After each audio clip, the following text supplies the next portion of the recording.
Bienvenidos a Búnker al Aire, les habla Raúl. Hoy día les vengo a hablar sobre uno de los casos de fantasmas más extraños que ha habido, más afamados también. Hace full que no hablamos de fantasmas. Sí, es un montón de tiempo que no hablamos de fantasmas, la verdad.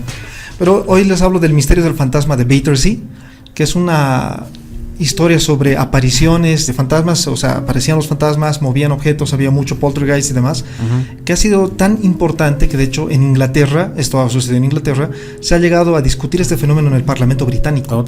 Así de importante ha llegado a ser tema de agenda del gobierno. Sí, ha llegado a ser asunto del gobierno. ¿Hace cuánto? Esto en 1900. ¿1900? Sí, no es hace mucho, 1956. Bueno, tampoco es hace poco, pero o sea, no es tan hace tanto como para que haya sido en tan el tema del gobierno. Claro, porque sí, en 1700, 1500 han ido los cerdos, ¿era que han ido a juicio?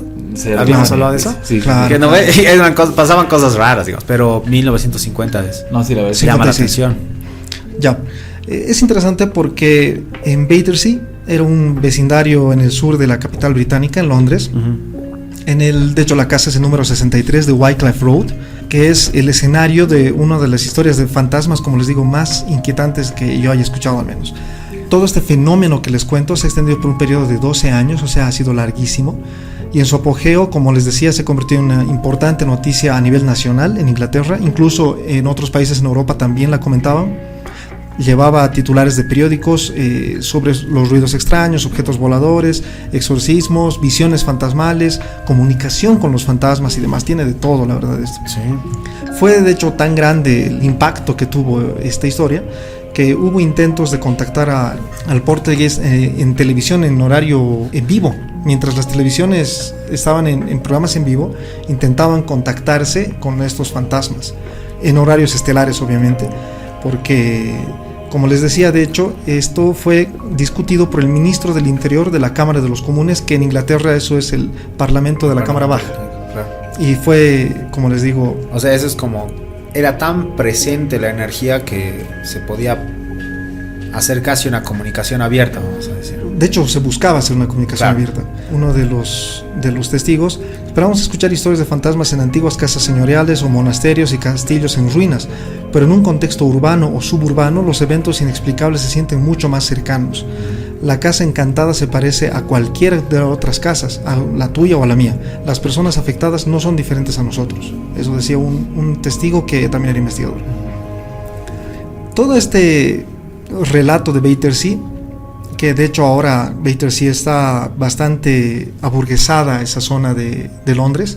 Ahora está lleno de cafeterías, lleno de tiendas de moda. Claro. Pero en 1956, cuando sucedía todo esto, era una zona llena de clase trabajadora.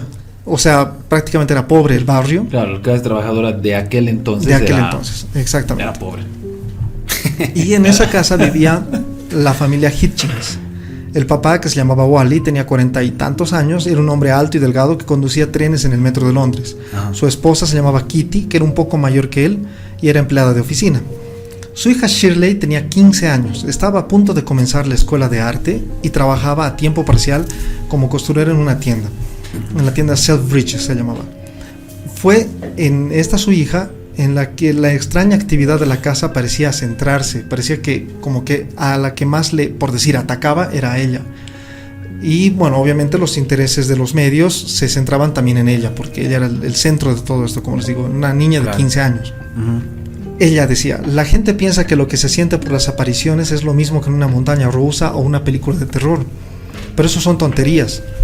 Eso le dijo Shirley al investigador psíquico Harold Chibet, que se involucró en el caso prácticamente los 12 años que ha durado este fenómeno. El miedo, seguía diciendo Shirley, el miedo de verdad es como una enfermedad. Te va consumiendo hasta que llega un punto en el que no puedes caminar ni hablar, ni siquiera pensar. O sea, qué feo. Sí, era muy perturbante. Por 12 años además, imagínate. Los otros residentes en la casa en la casa Shirley, que eran Wally, Ethel, que era otro miembro de la familia, que de hecho era un personaje medio conocido en el barrio porque le llamaban la Old Mother Hitchens, era como la abuela Hitchens más o menos. y su hijo adoptivo, que se llamaba John, un topógrafo de unos 20 años aproximadamente, al que Shirley prácticamente consideraba su hermano. El primer indicio de que algo extraño estaba pasando en esta casa fue una llave que apareció el 27 de enero sobre la cama de Shirley, sobre su almohada, el 27 de enero de 1956. Apareció una llave antigua, muy extraña, muy rústica, y nadie antes había visto esa llave en la casa. Era una llave plateada, adornada, antigua, de esas que se usaban en casas elegantes. Es más o menos como la describían los Hitchens. No pertenecía a lo que el barrio era en ese entonces. O sea, no pertenecía a la casa, ni siquiera pertenecía a la zona. Era como de esas llaves que en ese entonces eran de una casa de mucho abolengo, de mucho dinero. No pertenecía al barrio ni siquiera. El estilo de llave, ¿no?, que se manejaba. Entonces, tampoco calzaba. Y no entraba en ninguna herradura. Shirley se la llevó a su padre, pero él estaba ocupado ayudando a bañarse a su madre, que de hecho tenía artritis crónica y que tenía cierta discapacidad a causa de eso. Entonces su papá le dijo que solo deje la llave en la repisa de la chimenea, porque después van a hablar de eso, y bueno, se olvidaron ahí. Cuando después su papá la buscó y le dijo, ahora sí, muéstrame la llave, resulta que no estaba ya la llave donde la habían dejado, y nadie la había movido, nadie más había visto la llave, solo Shirley. Y Shirley le aseguró que había dejado ahí, y bueno, cuando no sabían qué había pasado, volvió Shirley a su habitación y estaba otra vez sobre su almohada la llave. Esa fue la primera cosa extraña. De película, sí. Sí, es muy de película. De hecho, hasta a mí me hace pensar que muchas películas de terror se han inspirado en esta historia. Sí, seguro. Porque tiene muchos elementos, van viendo que tiene muchos elementos hasta cinematográficos, por decirlo de una manera. Hasta clichés. Hasta clichés, exacto. Y el incidente, obviamente, hubiera sido olvidado porque no era algo muy extraño también. O sea, sí era muy extraño, pero no algo como tan así aterrador y que te persigue y demás, ¿no? Claro, podría pasar como una historia que le pasase, no una a anécdota. Cualquiera, pero... Una anécdota más, una anécdota muy curiosa, ¿no? Pero esa misma noche ocurrió algo que les cambió la vida. Un estruendo ensordecedor que reverberaba por toda la casa, así lo han descrito, sacudiendo las paredes y los pisos, los despertó de repente, a medianoche. Ya sí, ese efecto. Imagínense, era realmente fuerte. Me imagino ahora como más o menos si hubieran prendido unos parlantes de un concierto gigante para que te haga rebotar todas las paredes y haga vibrar los suelos y demás, ¿no? De hecho, el ruido fue tan fuerte, como les decía, que se escuchaba desde la calle, hasta la calle, y los vecinos se acercaron a quejarse de tan fuerte que fue el ruido, pensando que el padre de familia, Wally, estaba martillando, rompiendo tablas del suelo a medianoche y estaba haciendo un tremendo ruido, ¿no? Claro. Ese fue el comienzo de la pesadilla que llegaría prácticamente a inundar la vida de esta familia. A la noche siguiente sucedió lo mismo, y nuevamente a la siguiente, y era así cada noche. Se convirtió prácticamente en algo cotidiano, y empezó después de un par de días a también sonar a plena luz del día. Ya no era solo en la noche, sino también en el día, los estruendos terribles que escuchaban. Los Hitchens, que no podían dormir prácticamente y estaban aterrorizados naturalmente, llamaron a la policía y a varios agrimensores, que son más o menos como personas que estudian el suelo. Para ellos decían, tal vez es algo debajo de la casa, algún problema en el suelo como tal. Gases, cosas así. Dime. Gases. Exactamente, o que hay algún río por debajo que esté carcomiendo alguna parte, no sé. Claro. Pero nadie podía entender de dónde venían los ruidos, nadie daba una explicación certera, porque definitivamente no había nada que se esté rompiendo así, no había nada que se esté golpeando, y eso que la revisaron durante muchos días, muchos profesionales de diferentes áreas, y nadie realmente entendía qué pasaba. Como les digo, ni siquiera la policía. Ya estamos hablando de 1950, para lo cual ya seguramente estaban más avanzadas varias ciencias, varios estudios, y sí se podría haber determinado, o sea, sí ha habido un principio de científico, digamos, de tal vez es algo explicable, digamos, ¿no? Pero claramente no. Luego empezaron a aparecer también otros ruidos que eran como rasguños, que venían desde adentro de los muebles. Ellos así lo explicaban. Es como si que dentro del mueble alguien estaría rascando el mueble para poder salir. Qué feo, qué horrible. Sí, era terrible. Donald, que es el nombre que le pusieron de hecho, se iba haciendo cada vez más evidente. No sé exactamente por qué le pusieron Donald, he buscado esa información. Solo ellos dijeron, bueno, desde ahora le vamos a llamar Donald. ¿A los ruidos? Sí, o sea, a lo que les atormentaba, digamos. Ya, o sea, la entidad. Claro, la cosa es. A lo paranormal. Ellos le llamaban Donald. Él dice esto, de hecho, un profesor de psicología de Bucks New University. El argumento de algunos teóricos de la parapsicología es que se trataba de llamar la atención. Según esta explicación, estaríamos viendo efectivamente un fantasma con una rabieta. Eso es lo que dice, como les decía, Ciaran O'Keefe, profesor de psicología de Bucks New University. Todo esto se podía, o sea, prácticamente el género dentro de todo el fenómeno fantasmagórico en el que se encontraba era poltergeist, que de hecho es una palabra alemana que significa fantasma ruidoso. Eso sí, nunca supe qué significaba. Significa eso. Y de hecho se lo describe como si fueran niños, o sea, no hay una correlación lógica frente a este fenómeno, ¿no? A lo que sucede, a las cosas que se lanzan, cosas que suenan. Normalmente es como les digo, parecieran de hecho un niño que está con mucho berrinche. Ajá. Y que está lanzando todo, que solo quiere mostrar su enojo. Tiene ese tipo de su furia, personalidad, digamos, vamos a decir. No te escuché. Tiene ese tipo de personalidad más o menos, o sea, claro, por una si personalidad se muy decir algo escandalosa, así, ¿no? Medio infantil, no sé. Claro, o sea, haciendo pataleta. Exactamente. Literalmente. De acuerdo a los relatos que se iban dando en la casa, los ruidos les seguían, o sea, a los ruidos les seguían los objetos que se movían. Empezaron a moverse muchos objetos, como si el fantasma quisiera mostrarles más o menos que podía mover también, no solo hacer ruido, sino podía mover objetos. Yeah.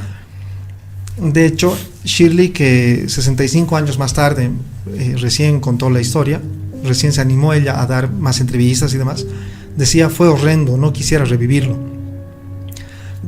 Temo hablar del fantasma porque me da miedo que vuelva a molestarme en la vida, pero bueno, ella al final se animó a hablar de nuevo de todo el fenómeno que la perseguía. Ella decía, de hecho: yo tenía una vida hasta que ocurrió, y desde ese momento hasta que terminó solo existía sin vivir.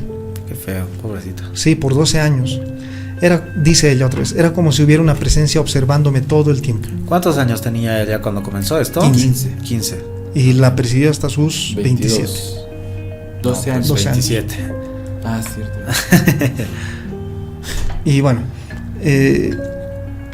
con todo esto que les llamaba de Donald, que le pusieron ese nombre, no sé por qué, como les digo, empezaron a buscar comunicarse con él para ver qué es lo que quería, qué es lo que sucedía. Y entonces le hacían preguntas y él contestaba con golpes. 1 era para no y 2 era para sí.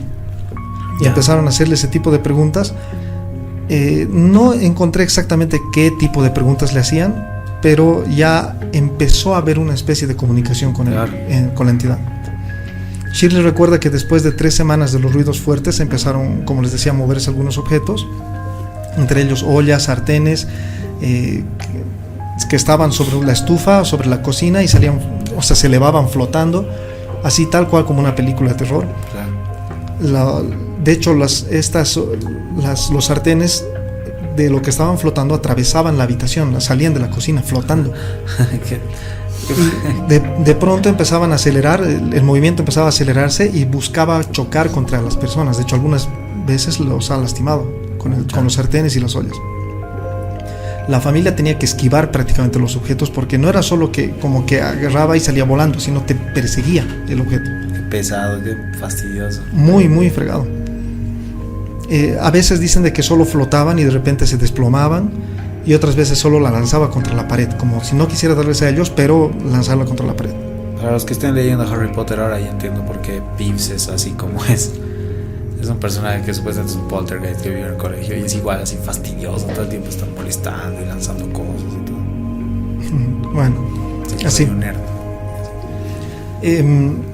Algo que a mí me pareció muy aterrador que cuenta Shirley es que ella dice, ver las zapatillas de mi papá caminando solas fue muy aterrador. Qué feo. Qué horrible Sí, eso. imagínense, Ah, está terrible. Dicen, era imposible, a veces se iban al corredor y yo las perseguía. Y hasta ahora no entiendo cómo pasaba eso, dice ella. O sea, cómo yo me animaba a perseguir las zapatillas. eso igual, yo iba a preguntar así, ¿por qué, Sí. ¿por qué haces eso? Una noche ocurrió algo que convenció al hijo adoptivo, a John, que era de hecho el más escéptico de todos, Ajá. porque él era al que menos le pasaban estas cosas. Entonces él siempre intentaba encontrar una explicación. Y bueno, hasta que pasó esto. Shirley empezó a gritar y todos acudieron a su dormitorio y la encontraron sobre la cama flotando. O sea, con la cama flotando. Ah, la cama flotando. Sí, ella estaba echada sobre la cama y la cama con ella encima flotaba. Qué horrible. Y ahí es donde ya él empezó a creer eso. Sí, de hecho dicen de que luego la joven se empezó a elevar de la cama más o menos a 15 centímetros de altura Wow. sobre la cama. Y la cama estaba sobre el piso, o sea, flotando. Claro. Ya fue tan fuerte eso que fue entonces cuando la prensa se enteró y se instaló ya frente a su casa para grabar y estar atentos a todo lo que pasaba, porque los Hitchens no dejaban entrar a los periodistas, no querían que sea más, o sea, no querían que sea No querían provocar más. Ok. Claro, el problema que tenían de su casa, ahora tener un problema con periodistas, Claro, querían ya. meterse a su vida, ellos solo querían vivir tranquilos. Claro. Y bueno, ya muy pronto un medium psíquico se ofreció a realizar un exorcismo, porque él decía de que eso era posesión demoníaca, entonces quería hacer un exorcismo para eliminar y sacar a Donald de la casa Ujú. y de la familia. Entonces, obviamente la familia aceptó. Incluso hay fotografías del momento en el que hacen el exorcismo, en la que el psíquico está sentado, porque como les digo, fue un caso tan mediático que hay muchas fotografías alrededor de esto. Qué increíble. La sesión fue interrumpida por la policía, que respondía a una denuncia de que se estaba practicando magia negra para conjurar al diablo. Los vecinos empezaron a decir eso. Malditos. Qué Entonces, pesado, pobrecito. sí, al Sobre final, lo que estaban pasando. Sí. al final no pudieron hacerlo. La familia pidió que les dejen hacer eso porque realmente no encontraban solución a lo que les estaba pasando. Claro. Y es a causa de eso, de que la policía entró en un conflicto, de que no sabían si impedir eso, que era el pedido de los vecinos, o dejarles como su derecho, porque Claro. eso nunca se había tratado. Entonces, a causa de eso es que en el Parlamento británico se ha llegado a discutir sobre si es que a causa de este caso se debería abrir una especie de punto aparte para exorcismos dentro Claro. del código que maneja la policía, dentro de los Interesante. derechos de las personas. Fue muy interesante eso. Luego apareció la primera de muchas teorías sobre la que estaba ocurriendo en la casa de los Hitchens, que salió en el periódico Daily Mail, uno de los más afamados, y decían que los ruidos los producía la misma Shirley con un dedo de su pie debido a una deformidad conocida como dedo en martillo. Decían de que hay esa deformidad en el pie, entonces ella podía crear sonidos en el suelo con su pie sin que se note, sin que tenga que elevar el pie, moviendo solo sus dedos. No entiendo muy bien cómo pensarían de que, o sea, haría todo lo que pasaba, semejantes ruidos como para Claro. incluso llamar gente en la calle, ¿no? Que los vecinos escuchen. Pero No, bueno, era imposible. una explicación. Poco después de todo lo que pasó del exorcismo, Imposible. Ya sí. poco después del intento de exorcismo, como les decía, empezaron a pasar cosas aún más inquietantes, más escalofriantes, como les decía. Empezaron a prenderse fuegos dentro de la casa. Cosas ardían dentro. De hecho, hubo varios incendios y uno de ellos llegó a ser grave. Qué pesado ese tipo. Una noche que estaba, o sea, que en el día no había sucedido nada extraño y ellos estaban tranquilos a causa de eso. Decían, parece que hoy día vamos a estar tranquilos. Donald aparentemente los llamó y, o sea, ellos escuchaban como sus nombres, más o menos, que los llamaban. Ajá. Y se reunieron y en medio de los murmullos que escuchaban ellos, la familia se reunía ahí, todos aterrorizados, y escuchaban esos murmullos. Oyeron la voz de una mujer que se llamaba Sara. Y bueno, la abuela de la familia decía de que su madre se llamaba Sara. Puede que haya cierta conexión. Y bueno, nunca se llegó realmente a ver si es que era la Sara, Esa Sara. Claro. esa Sara, la madre de la abuela, pero hay esa idea, ¿no? Y bueno, esta abuela le dio mucha impresión estas voces y a los pocos meses murió por el estrés. Pucha. Supuestamente todo esto tiene una explicación, dicen. Y de hecho, el parapsicólogo O'Keefe, el de la universidad que les comentaba, Ajá. Tiene muchas explicaciones, según él. Dice: nunca se debe desestimar el miedo, puede ser tan poderoso que te lleva a malinterpretar las cosas más mundanas. En otra explicación dice: puedes estar en una habitación y escuchar unas voces e inmediatamente el temor que tienes dentro te convence de que es algo paranormal. Si a eso le sumas el impacto del miedo que estaban sintiendo Shirley y su familia, la extrema falta de sueño, además, no es raro que llegaran a pensar que un objeto se movía solo. Incluso el hecho de que fueran varios quienes aseguraron haber presenciado los fenómenos también tiene una explicación psicológica, dice. Eso no quiere decir que, o sea, si muchas personas han estado ante el fenómeno, no quiere decir necesariamente que sea real. Claro. Puede ser un caso de histeria colectiva. Exactamente, histeria colectiva. Él dice: yo estoy convencido de que Shirley está diciendo la verdad. Ella cree que Donald existe, pero en realidad yo creo que es solo histeria de la familia. ¿Cómo? Entonces al final, ¿existe o no existe? O sea, él dice que hay algo, sí. O sea, hay esta algo... gente no está mintiendo. Esta gente cree realmente de que esas cosas pasan. No están engañando. Claro, pero no al nivel, no al nivel que dice, ¿no? Pero esas cosas, claro, solo pasan en su mente. Ya. Poco a poco, obviamente, la prensa ha ido perdiendo el interés en la historia porque, como todas las noticias, se hace vieja. Claro. Y entonces empezó a pasar ya a... Pasó de moda. Pasó de moda, exactamente. Pero Donald no desaparecía de la casa. No se iba de la vida de los Hitchens. De hecho, encontró algunas maneras de comunicarse con escritos que aparecían en las paredes e incluso en papeles, y lo que se llamaban cartas del fantasma. Uh-huh. Hay fotografías incluso de estas cartas en las que parece que, o sea, intenta escribir. Y en una de ellas es más o menos como que dice Shirley, I come, que dice Shirley, yo vengo, es lo que está escrito. Está escrito muy, muy como si apenas pudieras escribir agarrando la punta del bolígrafo, más Ajá. o menos esa impresión te da. De hecho, en el video están viendo las imágenes. Es impresionante, ¿no? Bueno, en marzo de 1956, Chávez, quien nunca dejó de investigar el caso, el parapsicólogo que les comenté, sí, que estuvo en los 12 años de los fenómenos, que él y Shirley habían logrado comunicarse con Donald usando cartas con letras y números, preguntando y recibiendo los golpes como respuesta, como les conté. Uh-huh. El fantasma, que de hecho un año atrás les había dado en una dirección y varios nombres.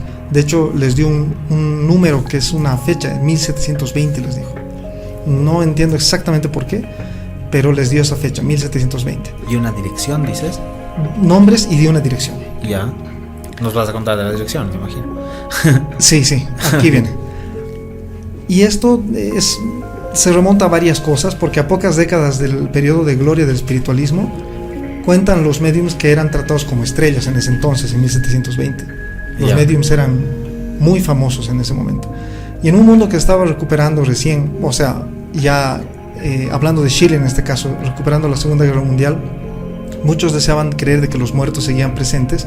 Entonces Chávez decía: es probable de que todo esto se está juntando, de que ha habido muchos muertos a causa de la Segunda Guerra Mundial, y esta persona que ha nacido en ha vivido en 1720, Donald, era un medium que está intentando contactar a todos los muertos de la Segunda Guerra Mundial con el mundo de los vivos. ¿Y para qué? No se sabe, es lo que él llegó a deducir. Pareciera que quiere comunicar así, decía. Porque los nombres que daban eran de soldados ingleses que habían muerto en la Segunda Guerra Mundial.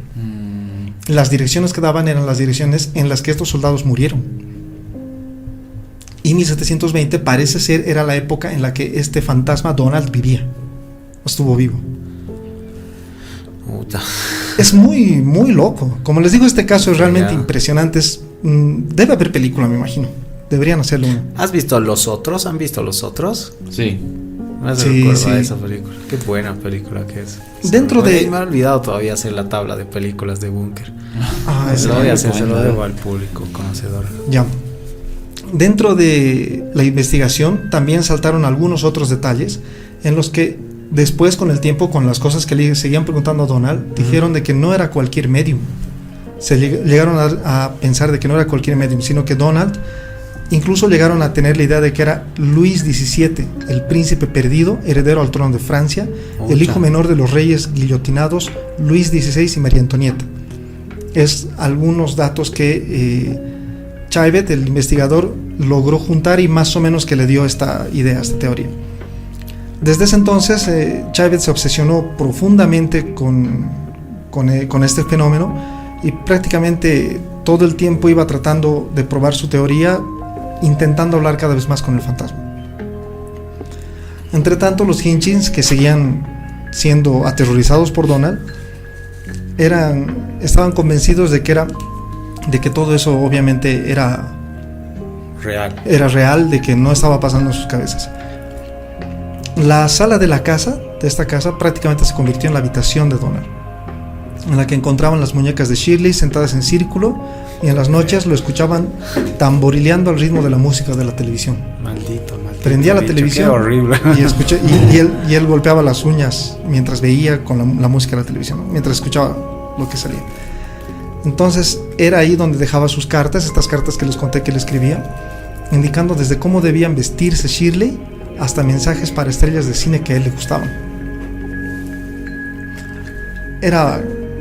Son cosas muy locas. Qué horrible, pero o sea, es una presencia muy fuerte, siniestra, ¿me entiendes? O sea, claro, por la personalidad que describen, uno pensaría que si la teoría está de que este medium tiene ese objetivo de contactarse con los muertos, como que cumpliría su objetivo y se acabó, pero hace cosas crueles, no sé, malas, así. Sí, muy perturbadoras. Sí. Tal vez no necesariamente malas, pero sí perturbadoras. De hecho, se tiene un registro de las notas que ha dejado. Están en un museo. En los 12 años han aparecido más o menos 3,000 notas. Imagínate, o sea, él se comunicó un montón. Ajá. De hecho, en un día llegaron a ver hasta 60 notas en un solo día. Algunas dirigidas a Chaivet, que era el investigador, que cuando no podía ir a la casa de Hitchens, él le escribía cartas y al día siguiente se las dejaba en la casa de Hitchens. Su comportamiento, según se reportaba, era siempre dominante, el de Donald.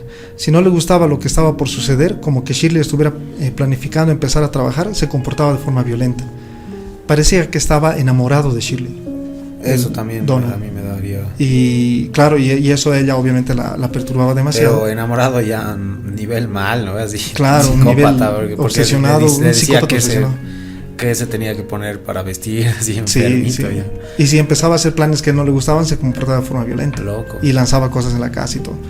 La familia siguió experimentando estos fenómenos hasta 1964, cuando se mudó a otra casa. Allá, de acuerdo a lo que decían los Hitchens, siguieron sucediendo algunas cosas extrañas, pero ya de forma esporádica. Ya era muy débil lo que sucedía.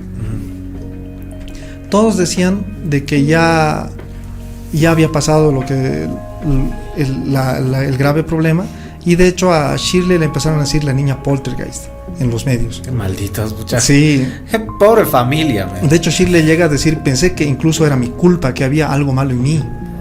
Es lo que empezó a decir. Yo sé que yo no lo estaba haciendo, señala ella, al menos no de forma consciente, sabiendo que, o sea, todo lo que decían de ella y de los fenómenos, ¿no? Claro. Y bueno, ya así se fue diluyendo poco a poco el tema. Hasta los 27 años la persiguió, hasta que ella tenía 27 años. No la ha vuelto a no sé si decir atormentar, acosar, ni nada hasta el día de hoy, hasta ahora 2021, que de hecho es las últimas notas que he encontrado. Todavía, ya. Pero nunca se ha logrado saber realmente a ciencia cierta qué es lo que ha pasado en esa casa. Hay muchos escépticos, muchos expertos, muchos curiosos que investigan la casa hasta el día de hoy, el número 63 de Wycliffe Road. Y sigue hasta ahora. De hecho, desde ese entonces la casa está vacía, nadie la ocupa hasta el día de hoy. Sigue abandonada la casa. Muy loco. Feo, pero feo mal. Sí. En el cole, cuando estábamos en o sea, el colegio lo hemos movido 3 veces, el colegio en el que trabajo. Siempre ha estado cerca de ríos, lo que para mí es como una explicación más o menos. Y siempre hemos tenido duendes. Los tres lugares en los que hemos estado había duendes. El primer lugar, que era por Los Pinos, había duendes, se escuchaba cosas o veías cosas, se movían. ¿Sí? O sea, entrabas, digamos, un curso y se movía. Igual, una vez que nos reunimos en la noche con mi curso, a una chica como que se le perdió la cartera y no aparecía la cartera, y empezamos a buscar la pinche cartera. Cuando subimos estaba ahí como si la acabasen de dejar colgada, pero no había nadie ahí. Fue medio terrible. Pero igual en la dirección veían así como que levantaba, porque parecía que igual le tenía aversión a una de las profesoras, y se levantaba la caja de Kleenex o salía volando en realidad la caja de Kleenex, que desordenaba cosas. ¿Y tú has visto eso? No, eso no, pero sí unas 3 profes han visto eso. Wow. Y las personas que cuidaban sí veían así como que escuchaban risas de niños que corrían en mi curso, que yo siempre lo dejaba con llave, y cosas así, ¿no? Pero era casi inocente, sí, era como que te asustaba un poquito, medio trippy, pero no era tan perturbador. No era tan perturbador. O sea, pasaba como que, hay un niño, hay duende, punto. Claro, un duendecito. Pero sí, lo más perturbador, igual creo que les he contado, es cuando, que no sé si sería no creo que el duende mismo, porque es otro tipo de presencia, pero había un cambiaformas o un tipo de ente así en el colegio, que sí lo vi, porque entré a pasar clases, llamo lista a los chicos, los veo viendo, digamos, estás tú, chin, marco la lista. Y una de mis estudiantes, que me pareció raro, de hecho esa clase, les conté ya esto me parece, entró y se sentó en la chimenea que teníamos en el curso, sí, y se sentó, y yo, raro, nunca suele hacer eso, pero bueno, normal. Y estábamos viendo una película, no sé qué, y yo estaba sentado más cerca a la puerta como para verlos, y los iba viendo un cacho así. Estos changos iban prestando atención, los iba viendo. Y en uno de esos ratos no había esta chica. Yo, ¿dónde se ha ido?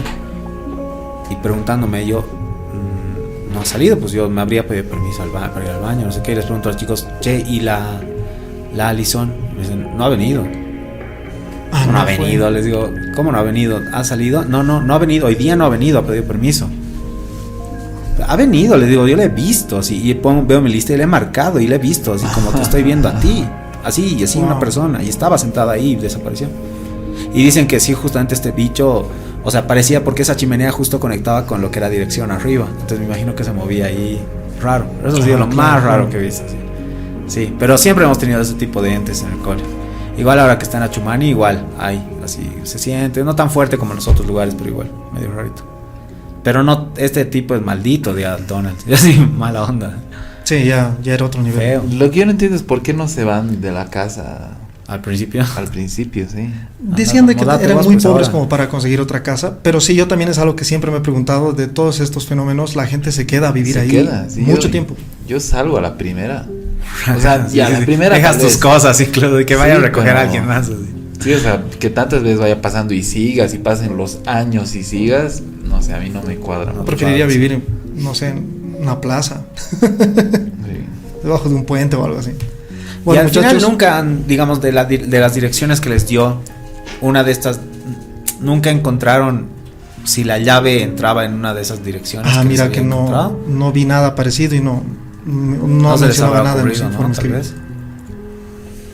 Hubiera sido interesante. Sí. Ok. Hubiera sido interesante guardar esa llave, ¿no? Un tesoro. Sí, imagínate. Ya. Bueno, ahora nos vamos a Curiosidades. Estamos como en Curiosidades. Voy a empezar yo, luego nos vamos con Juan Pablo y Oscar. Ya, muy bien. Ya, 1, 2, 3, vamos. En 2016, Shreya Siddhanagowder, que es una adolescente india, sufrió un terrible accidente donde pierde sus brazos y sus manos. Fue una pena eso. Pero lo interesante es de que hubo un donante, o sea, un fallecido que le donó esos brazos, y en 2017 se lo pusieron. Es increíble cómo la piel ha ido acostumbrándose al resto del piel de ella. Wow. El donante tenía un color mucho más oscuro, de hecho lo van a ver en las imágenes. Tenía mucho más oscuro el tono de piel que ella, pero ahora que han pasado ya 4 años, el tono de piel prácticamente se ha regulado al resto de su cuerpo. Eso me parece increíble. Qué tiempo te has interesante. Ay, perdón. Ya. Digamos, Vamos, 1, 2, 3. Ya. En 2011, esto lo había visto antes igual. En 2011, un hombre de Brasil encuentra un pingüino cubierto de petróleo y a punto de morir. Lo ayuda, lo logra estabilizar al pingüino, no sé qué, y lo suelta en el mar hacia la libertad. Y dicen que desde entonces el pingüino nada 8.000 kilómetros para visitarle. Ah, sí. Qué fregado. Cada cierto tiempo como que vuelve a verlo. Qué bonito. Sí, hay una foto así súper linda. Con el pingüino. Qué bonito. Qué tierno. Ya, tiempo. Ya, sigamos. Bueno, esto es algo medio tronado, la verdad. Más o menos por el año 600, el Papa... Bueno, esto se dice, tampoco es 100% confirmado, sino es que se dice de que el Papa Gregorio emitió un edicto en el que permitía comer a los fetos de los conejos durante la cuaresma. Oh, qué ¿Y feo. esto por qué? Porque por alguna extraña razón que no entiendo, al conejo en esta condición, o sea, así de fetos, se los consideraba peces. No, bien, la cuaresma no puedes comer carnes rojas y eso, ¿no? Y tirar biología ese cuate. Claro, puedes comer pescado y por eso digo, no entiendo por qué, pero a los conejos en esa etapa de gestación los consideraban peces. Alevines, así. Bueno, no entiendo. Ya, ok. Sigamos. 1, 2 y 3. Ya, ¿alguna vez se han preguntado cuántas piedras, cuántas rocas se han usado para construir las pirámides de Egipto? Bueno, me he preguntado, pero sí, alguna vez. Mi curiosidad no me ha dado para tanto. Son 3 millones Wow. de rocas que se han utilizado. ¿Exactas? No. Alrededor de 3 millones. Ya, ok. Habría sido loco. chara que sean exactas. No, imagínate, eso hubiera sido... Más morboso. Ya, digamos. Y ya. Yo les voy a hablar de otro espíritu, pero el espíritu de la Navidad. Derecho. El 24 de diciembre de 1914, esto igual lo saben algunas personas, en vísperas de Nochebuena, los combatientes alemanes que peleaban contra los británicos entre trincheras hicieron un alto al fuego y comenzaron a adornar sus trincheras con temática navideña mientras cantaban Noche de Paz en su lengua natal, obviamente. La actitud germana fue tan impactante y los ingleses se les unen y empiezan a cantar igual en inglés, digamos, cánticos de Navidad. Tiempo. Bueno, eso. Y se juntan en lo que se llama tierra de nadie, o sea, el espacio en el que no hay trincheras, ¿no? Ese espacio entre trincheras, mejor dicho. Y festejaron así con tranquilidad. Perduró hasta el 25 de diciembre que se dieron una tregua y esa fue la primera vez que se detuvo una guerra para celebrar Navidad. Qué bonito. Es una historia hermosa, ¿esa alguna vez la había visto? Sí, bonito, pero yo había escuchado así que se juntan y así juntos celebran Navidad, así comparten su comida y todo así. qué interesante eso, ¿no? Sí, algo que supera a los intereses. Incluso ¿no? creo que se hizo una película lindo sobre eso. Merece. Hasta donde sé. Mereciera es una cosa muy linda. Sigamos. Es igual una curiosidad como todas medio rara.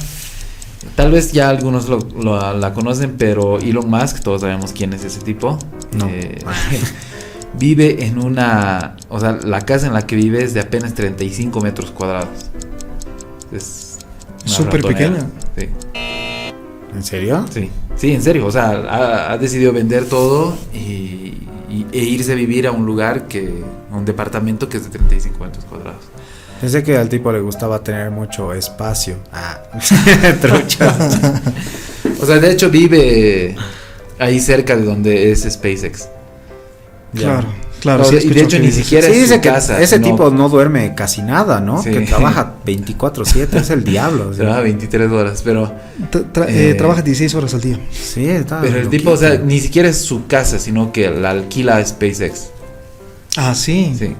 Bueno, o sea, entre comillas no es su casa, ¿no? Porque SpaceX es de él, pero Pero por se ahí tiene está que su pagar, nombre, tiene claro, que pagar su alquiler. Sobre todo empresario serio y cualquier honesto mortal. tiene que rendirse cuentas, así sea de él mismo. Pues. así sea el mismo, claro. Claro, no funciona así, no. Así, tu empresa de, me voy a prestar hoy día un heladito, no funciona, papu. Así no. Bueno, chicos, suscríbanse al canal, los que nos están escuchando, si es que todavía no lo han hecho, y síganos en el Facebook de Búnker al Aire. En la descripción van a encontrar el link hacia la página en Facebook y ahí nos vemos con más contenido. Nos vemos, chao. Bueno, pues si les gustó, recomiéndenlo a sus enemigos y si no les gustó, no, si les gustó recomiéndenlo a sus amigos y si no les gustó recomiéndenlo a sus enemigos y pues denle like y nos vidrios. Chao. Gracias por acompañarnos en esta emisión del Búnker. Nos encontramos en la siguiente. Un abrazo.